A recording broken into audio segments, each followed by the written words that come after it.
The bio-based chemicals industry is not anymore a concept, but a reality. Going through all those 20 years of covering the market.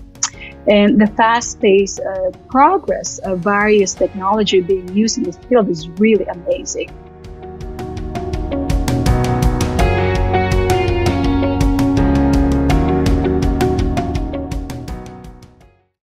Hi everyone, and welcome to the latest episode of BioMarket Insights TV. My name is Paul MacDonald, and I'm delighted today to be joined by Doris de Guzman, Senior Consultant at Tecnon OrbiChem, Forest2Market and Fisher International. Hi Doris, how are you?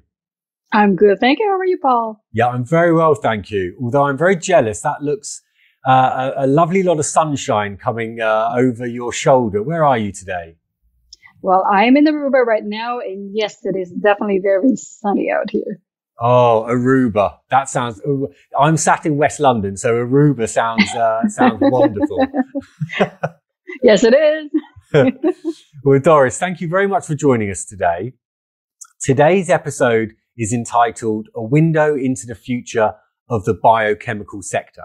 And our viewers are going to be really interested to learn about the challenges and opportunities facing the sector, seed money investment, and game-changing technology innovations. So lots of really interesting stuff to talk about. Now, before we get into the detail, many of our viewers will know you through your green chemicals blog, but perhaps they know less about your career in the bio-based sector and your current role. So how did you enter the sector, and what are you currently responsible for? Well, it has been 20 something years that I've been in the industry. So I started my journey in 2000 when I became the oils, fats, and waxes markets editor for this industry magazine called Chemical Market Reporter. So maybe some of our viewers know this magazine. So in this line of work, I reported pricing and market information for various vegetable oils, animal fats, natural and synthetic waxes. And of course, this led me in covering oleochemicals, pine chemicals, and even the birth of the biodiesel sector.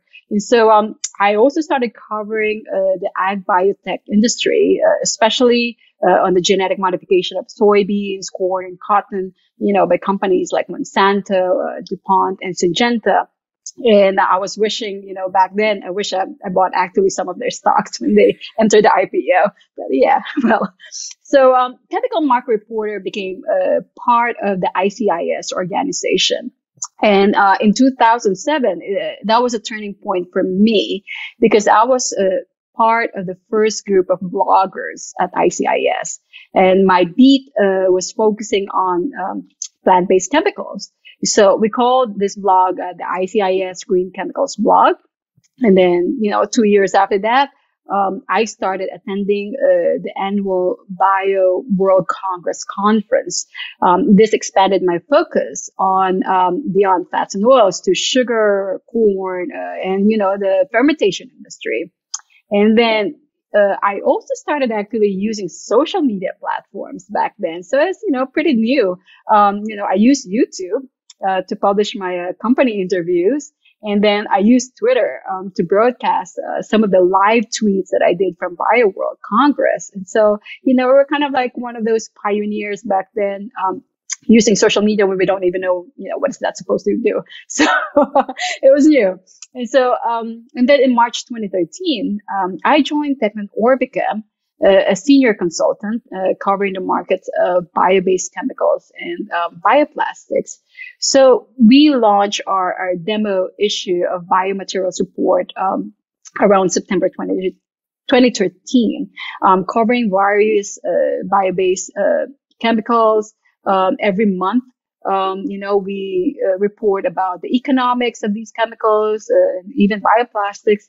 We report about pricing, supply, demand, and comprehensive market information of several renewable chemicals and plastics and their petrochemical equivalents, because that's where my colleagues at Tecnon OrbiChem comes in. They cover the petrochemical markets, and we do a market comparison and economics of each type of bio-based chemicals and plastics. Actually, next month we will be celebrating our 100th issue of biomaterials reporting. And so even our coverage of the market has greatly changed. Not only do we report about plant-based chemicals and materials, but now we report about what we call renewable feedstock. They can use carbon dioxide, methane, all those greenhouse gas emissions as feedstock, and even, monomers and chemicals out of out of plastic recycling. And so it has changed over the past 20 years. It will still continue to change. And that's what is exciting about covering this market. Yeah, I think I ask you in a little while about what excites you so much about this market, because there's so much going on. I think I'm right in saying that Tecnon OrbiChem, Forest2Market and Fisher International have recently merged. So can you tell me a little bit about the merger and what value the new structure brings to the sector, please? Yeah, well, interestingly enough, my journey on the feedstock front continued, to expand with the merger of Tecnon OrbiChem with Forest2Market and Fisher International. So these two companies cover the forestry products industry. So now I'm learning more about the forestry industry, which, I did not cover as much when I did my reporting on various bio-based chemicals. And so all of the three companies now are under the Battery Ventures umbrella. So this is a $9 billion technology-focused investment firm, which is based in Boston. So Fisher International delivers global market intelligence on the pulp and paper industry, while Forest2Market is a supply chain expert on global wood and paper product sectors. So with all three companies providing data and analytics from the forestry sector down to the chemicals and fibers markets, so it enables me to really cover the whole integrated supply chain involving wood-based chemicals, fibers, resins, and, different types of packaging materials.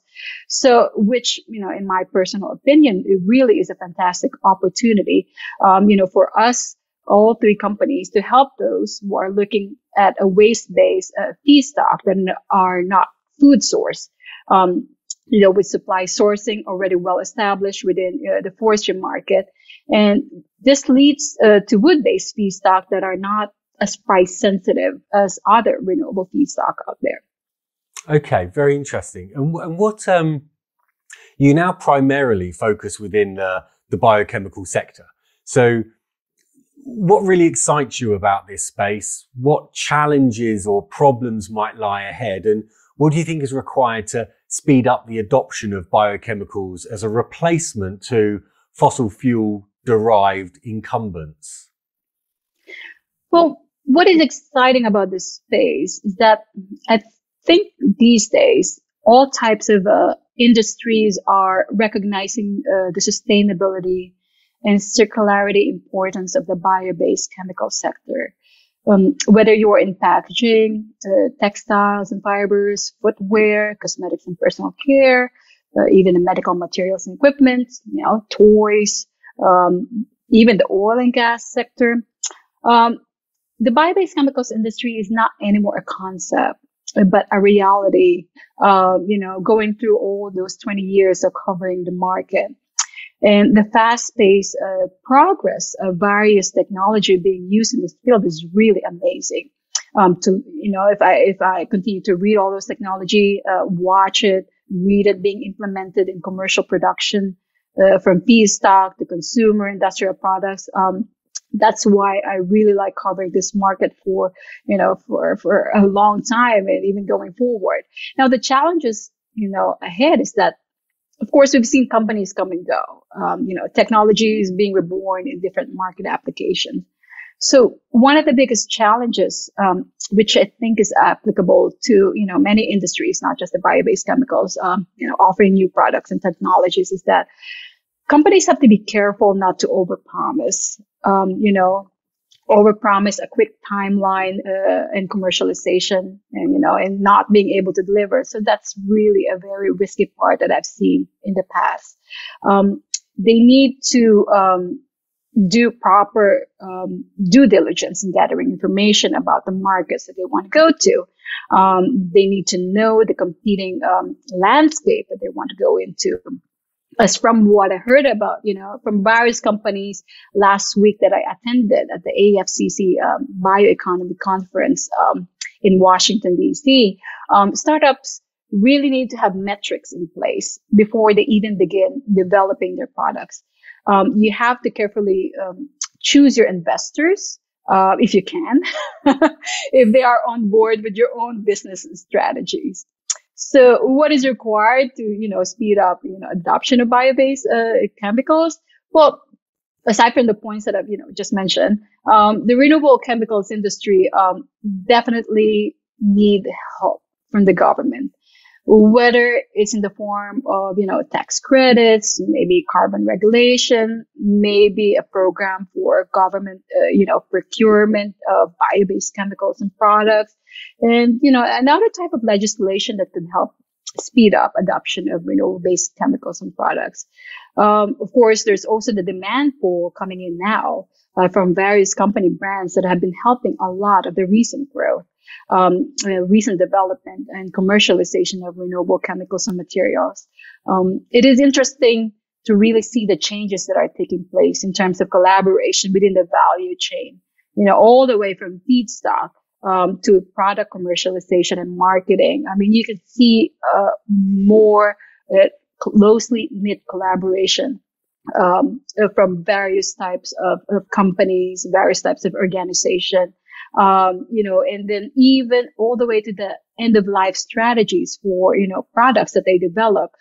They are covering the whole chain. So, this is a very interesting, changes that is happening. And I think this is why there is now more speed up of, the adoption of bio-based chemicals and materials. Yeah, it's interesting. A couple of things there that really resonate with me is, and with the other interviews I've done through our TV series, is the word collaboration. Mm-hmm. To speed up the transition, it's working with people that you may not naturally have been bedfellows with. And I really liked your statement at the start there, where you said it's reality, not concept anymore. And obviously you've seen over that 20-year period it move from concept to reality. Now it's about the reality and the adoption and the implementation being sped up and made as widespread as possible. Yeah, I mean, I can tell you from what I remember in the past when I was with Chemical Market Reporter, my colleague reported about NatureWorks building up of its first PLA plastic in Nebraska, and that was in 2001. And now they're building a new plant in Thailand. It took time, but now, as I've said, there are more collaborations taking place. It's definitely speeding up commercialization. Yeah. And talking about sort of commercialization, and you also mentioned investment a few minutes ago. Not sure if this is a completely fair question to ask you, but I'm going to ask it anyway. I won't say how much seed money I will give you, but if you had seed money to invest in a sustainability project, what type of project would it be? Well, here's the thing. I mean, I have been living part-time in Aruba. And I have seen some of the problems involving waste and material sourcing in this island. Majority of Aruba's economy is really based on tourism, and this generated a lot of waste that I'm sure other islands, with the same type of economy is going through the same type of problem. Another interesting aspect in the Aruban economy is that this island is mainly a desert island. And therefore, they need to import a lot of their food and materials. That's one of their, I think, challenges. So I'm hoping that some of the technologies that I'm seeing in my coverage of the, renewable chemicals market can be applicable in finding a circular economic solution for the island, using waste-based feedstock and enabling them to be, more self-sufficient and producing their own food and materials. So one example is that, it is easy enough to establish a proper waste handling and collection of waste in Aruba. But the problem is how to reuse this waste. So that's another matter. The island is a fantastic place to start demonstration scale production that could be applied to, larger commercial scale production in other countries. So yeah, hopefully if I get seed money.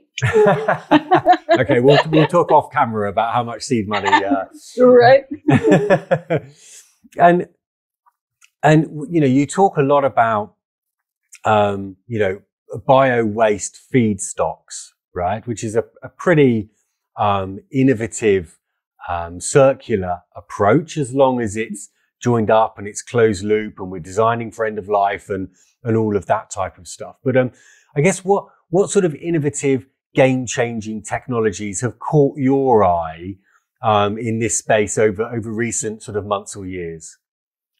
Yeah, well, synthetic biology, which I'm still trying to learn really, but synthetic biology is a fascinating field for me to, further explore and discover. Biomimicry is the stuff of science fiction that I read about. And now, modification of materials and chemicals via enzyme and using biological pathways. That's a reality nowadays. And so alternative food, clean water sourcing, these are areas that, I'm still not familiar with, but I definitely would like to learn.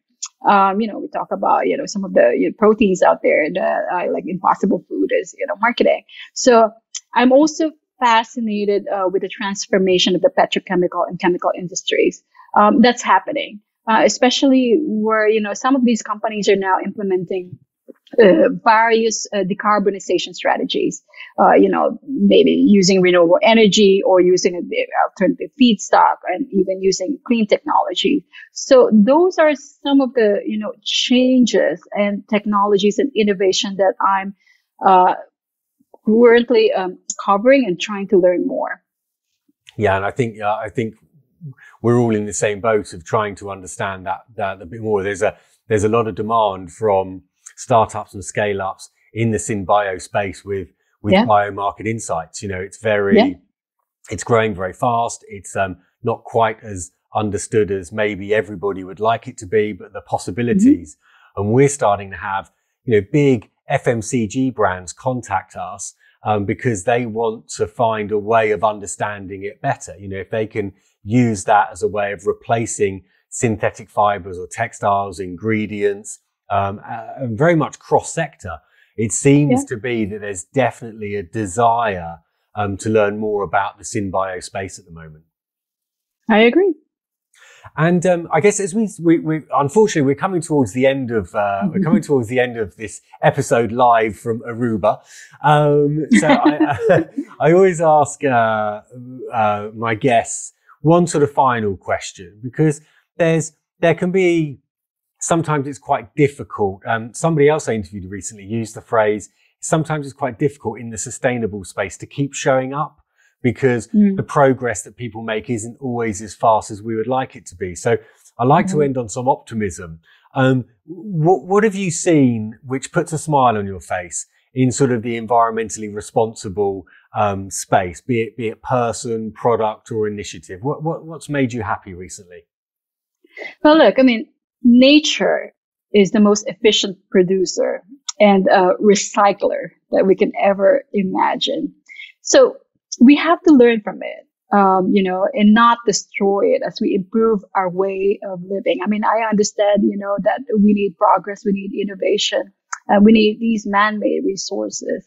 So I now live back and forth between Aruba and New York City, and I appreciate the complexities and beauty of, each location, whether it's a man-made structure or the raw beauty of nature. So, we just need to really coexist harmoniously with one another. So whenever I fly to each location and look down from the plane, seeing the landscape of each place, that makes me smile and appreciate that what we have in this world. And I think we can definitely learn to coexist and use innovation and not destroy the planet. That's a great, lovely sentiment. Lovely sentiment. Man-made and nature working together and learning from one another rather than in competition.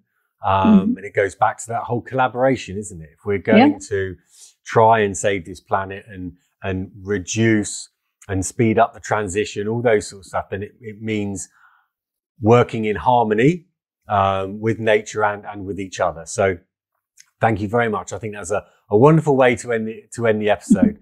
So before we end this episode, I'd just like to invite any other collaborative bio pioneers to please feel free to contact me at paul@biomarketinsights.com, and let's see what interesting things we can do together. So Doris, that pretty much wraps up our interview today.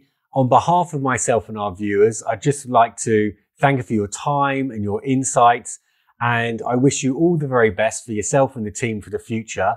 And usually I say to my guests, I look forward to meeting you in person. And of course I do, but I would like to meet you in person in Aruba. So if we could arrange that'd be great. if we could do an interview in Aruba, that would be absolutely marvelous. So listen, thanks ever so much, Doris.